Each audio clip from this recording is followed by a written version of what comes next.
Just when I thought I was getting burnt out hunting here on Mississippi Acres Preserve, we add a little bit of variety, hunt a couple more maps, and here we are once again chasing gators. And it really did come down to, I think, the super rare fox making that multi-mount and just kind of seeing the gators on the wall and how good they looked.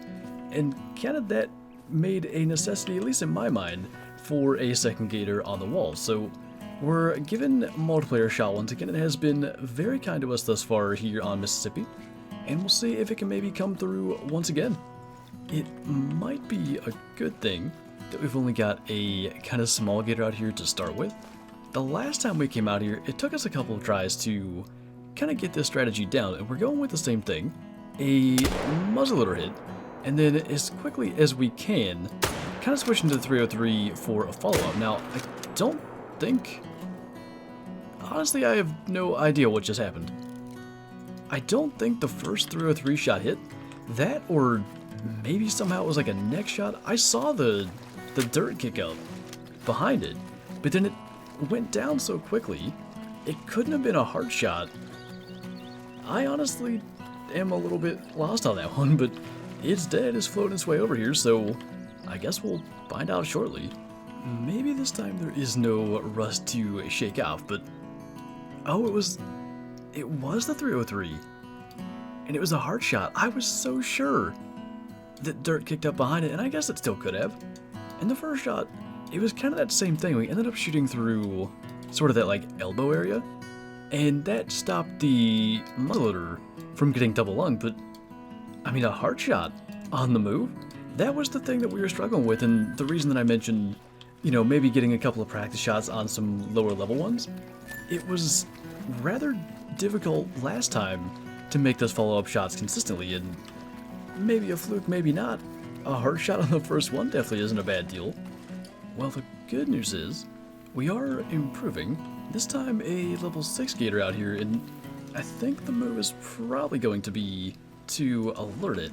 That should kind of get it to start moving a little bit, and we're once again in an area where they really can't escape, although that was just a perfect opportunity for a muzzleloader hard shot, and that's not something we're going to pass up on. Now, I think it is best to pretty much run straight over here and claim him and keep on moving.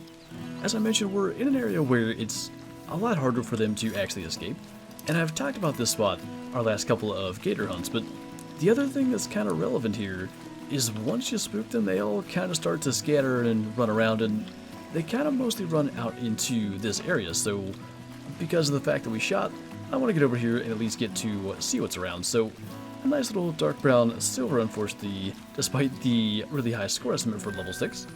And we'll see if any others decide to run out of here. Well, we've got one running through here anyway, and it is a level 7, so a guaranteed gold if we can make the shots. This will be interesting. We had one like that in our single player hunt, where it pretty much was running straight to us like that, and it caused a difficult shot. I thought I may have heard other footsteps, but it could have been Rascal just kind of running around. But anyway, this guy is still going, although I would think for not too much longer. In fact, he is just going to drop right there. So, first gold gator of the hunt, a 394 olive. Not the variation we want, but of course not anywhere near that diamond mark either. I mean, technically we're still continuing to improve here. Another 7, but a bigger 7, also a random gray fox walking through there evidently. This one though is the max weight estimate, so we know it's going to be bigger. We can kind of attempt a vital shot there. I think that's going to be tough, but again, we're sort of in this area where they can't exactly get away. So we'll kind of hang on to our follow-up for a moment here, because I think he's going to offer us a more broadside angle. The only difficult part may be getting him spotted. There was a chance there, and unfortunately we didn't manage to do it. I don't know where he went. We might still have the opportunity, especially if the shot wasn't that good. He's still going. Is he actually even dropping? He is. So I don't think there's any point actually hitting the follow-up, especially when we can't keep him spotted for more than a couple of seconds. So just kind of reloading while we claim him so I don't forget. 428 for that one, so definitely improving. Actually, only single lung. That wasn't too bad, the speed that he went down from the muzzleloader, but definitely in areas like the main river over on the west. A shot with a wound time like that wouldn't really work out. Apparently there's another olive max weight one. Now, I don't trust that it's olive necessarily. We saw that with the albino raccoon a couple of videos ago. It's not a guarantee that's correct. So it would be nice to get disturbed veg or something like that, but we may also just be able to figure out where he's at here.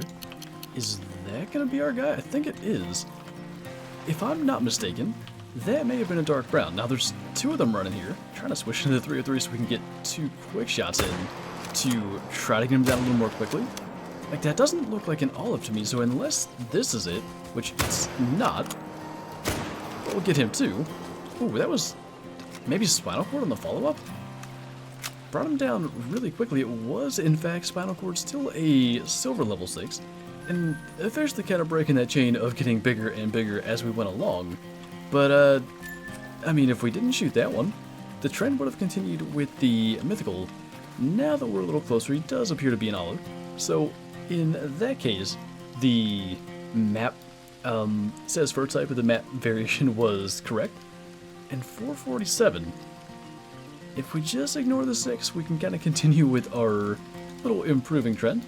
And I kind of like the way that we're going here. If we get over into this area, it's another spot where the gators can't really escape as much, and I think it's worth the look, especially when we don't have to be as careful kind of approaching it. Now, it may look like that one's going to escape, but as far as I know, they'll kind of run out to that end, and then kind of cut across to the left, and it looks like that's what he's going to do. So we'll try while he's broadside, actually. Another one, same level, better shot opportunity, and quite possibly spinal cord again, but the muzzleloader just doing everything we wanted to and more. I mean, we experimented with it a little bit, or two, running around still, make sure there's nothing too crazy here, just all level 6s. But we had messed with it some, and it did a pretty good job. But since we've kind of incorporated the 303, it's been just a fantastic combo. I know it's kind of hard to see, but looking at the impact there, it almost has to be a spinal cord hit, and it was. No vitals in there. I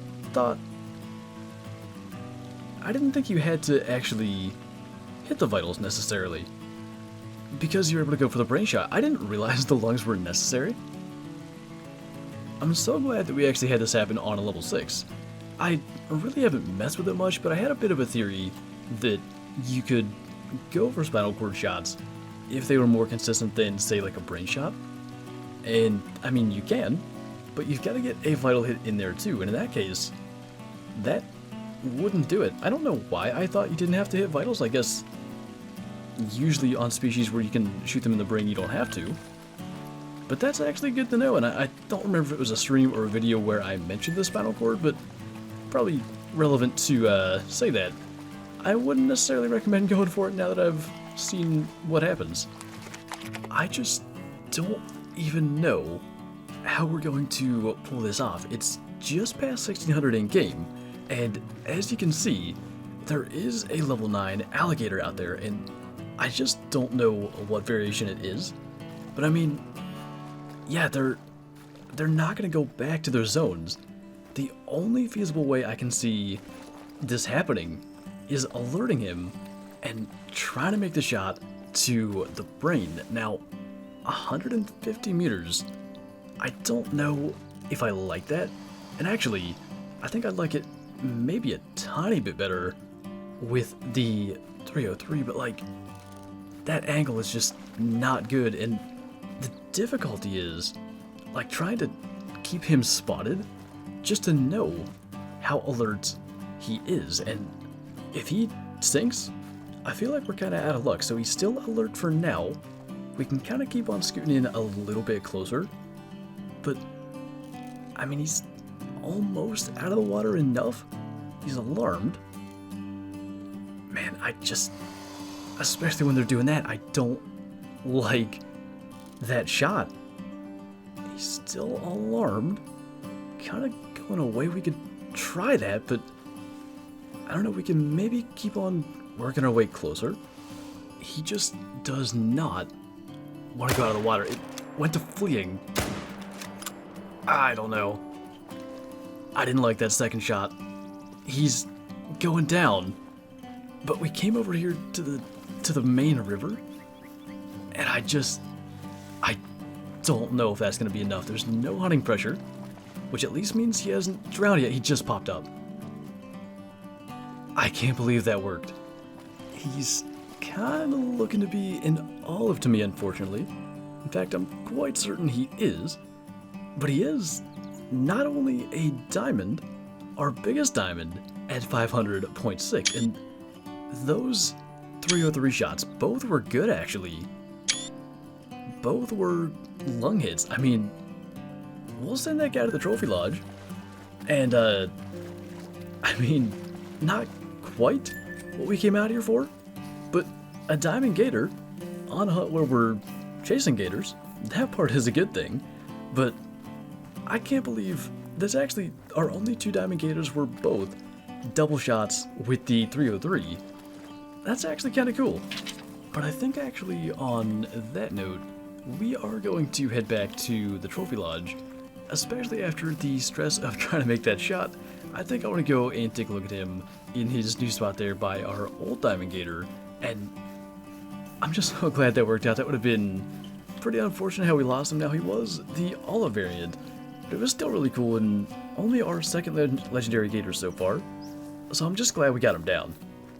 It may not have been the exact thing we were after today, but it was kind of an upgrade to our trophy lodge at 500.6.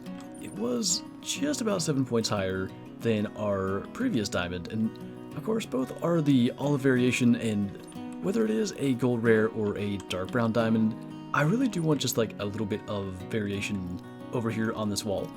But for now, 2 diamonds, and it is nice to at least get a better score.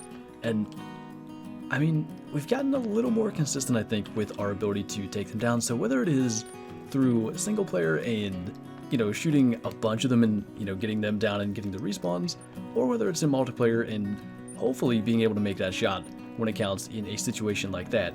Either way, I feel pretty good about our odds to get that other diamond gator or rare gator whenever the opportunity arises. But anyway, that'll be for some time in the future. So that is officially going to do it for this video. Thank you guys for watching, and I'll see you next time.